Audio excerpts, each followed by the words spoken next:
Hello and welcome to this week's top tip for wellbeing from me, Ian Haken. I'm the founder and chief Dorothy here at Yellow Brick Road, and we're on a mission to energise 10 million people. Now today I'd like to talk to you about a mindful practice of journaling. I've talked about other mindful practices in the past. Now journaling is a really great way that's been scientifically proven to help us be more present in the day and be more mindful and just generally clean out the thoughts that might be disrupting us and help us put those into some sort of system and order. So there are a number of ways to journal, and there are a number of times, and there's different times of the day that we can journal.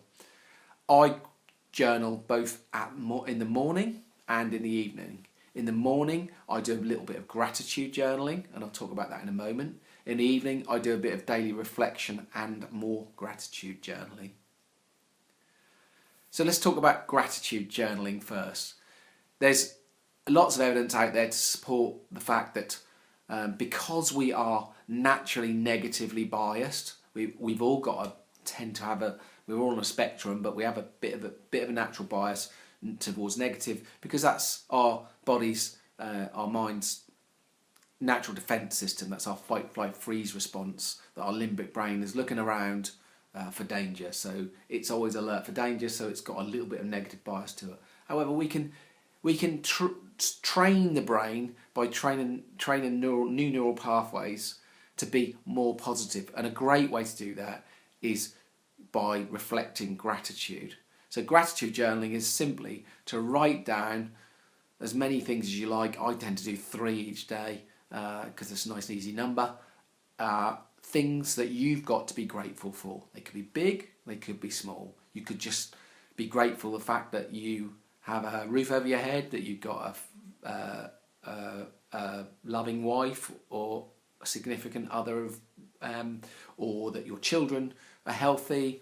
It could be the fact that you got 5 minutes in the sunshine today. It's as big or as small as that. But identifying something to be grateful for. And that just reinforces the fact that there are positive things in your life and just changes your mindset from a little bit less negative to a little bit more positive.